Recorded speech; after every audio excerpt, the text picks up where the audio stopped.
Hello guys, welcome to Think with Let's Find the Difference. Today, we'll share some breed knowledge with you.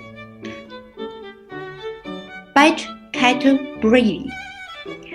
Do you know in herd breeding, it is easy to make 4 mistakes?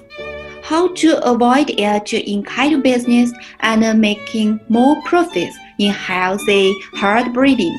Welcome to click here and leave your comments here.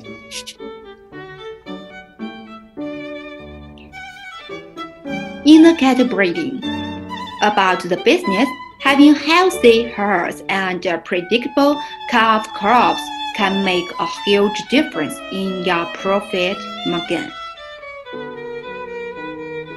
To achieve these goals, proper breed season management is vital. Take a look at some of the common breeding season mistakes and how you can avoid them in order to improve the reproductive success of your herd. The goal of 1 calf per cow per year sounds simple, but a great deal of planning goes into effectively meeting that target. Breeding cows that have lower body condition scores. This is the first one. Thin cows with low body condition scores shouldn't be bred during the season. The reproduction process requires substantial energy reverse, which could mean the cow has a dangerously low BCS by the time it calves. Unfortunately, when a cow has a low score at calving, it has a higher likelihood of stillbirth and delivery problems, and the following year could bring poor reproductive abilities. Get started on reproductive nutrition in the winter to guide cows and heifers to a healthier BCS by breeding season. For cows feed to achieve a BCS of 5 to 5.5, heifers should be 5.5 to 6.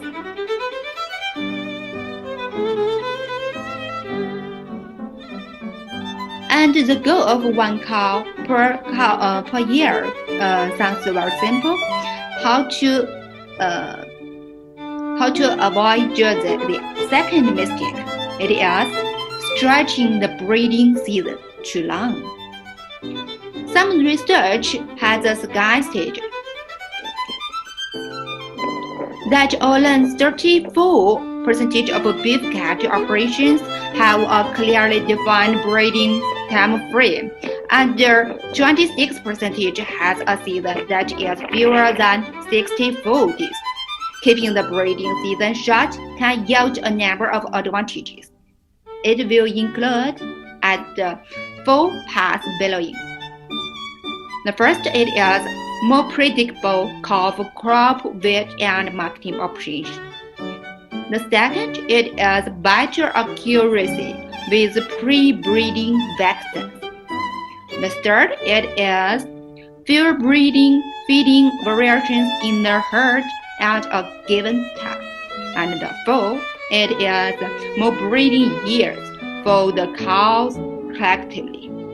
The duration of the breeding session can be kept in check by controlling ball exposure, making calving decisions when necessary, and ensuring the heifers are bred sooner than their more mature, experienced calvers. Additionally, if you are dealing with varied herd genetics, you must be mindful of environmental factors that can affect the herd breeding tendencies.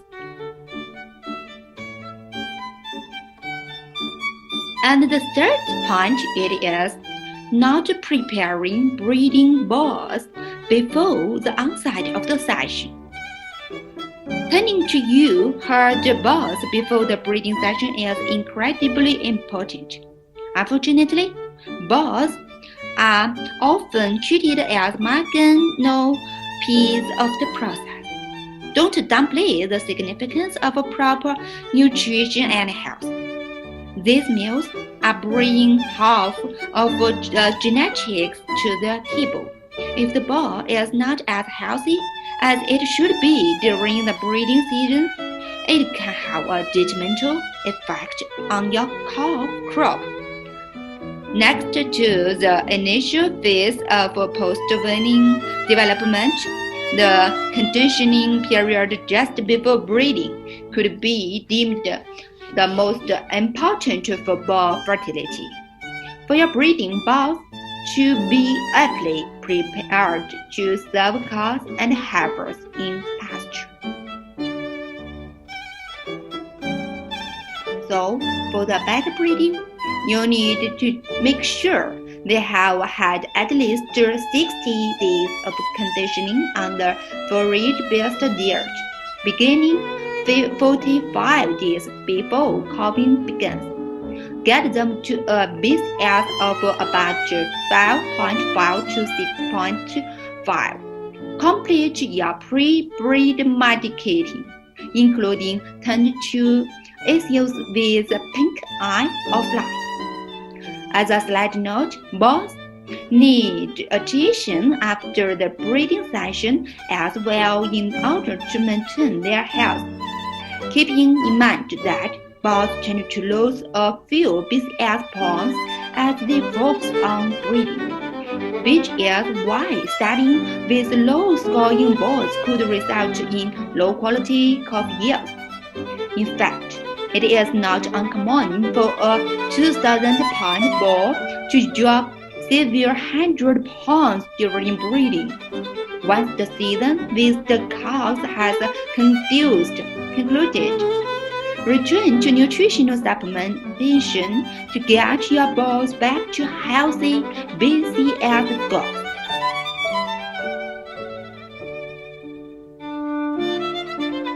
And the last point, it is stressing the cows during AI and other tasks. Happier cows tend to have more consistent heat scores, fewer issues with fertility, and better calf yields, while cow herd handling is very always important. Handling during breeding season becomes even more critical to prevent the stress. One of the biggest mistakes made during the season is trying to oversee too many cows at once. Depending on the setup, you should be working on the impregnate thousands of cows, but you can't manage them all at the same time. You do what you must to keep the number of cows in alliance or pens to the minimum, especially during artificial insemination. So, the goal of one calf per cow per year sounds simple, but a great deal of planning goes into effectively meeting that target. While perfecting the breeding season involves a careful management, supplies, and work, the end result could be a bigger return on your investment. Thanks for your watching. Welcome to subscribe our channel if you have any interest.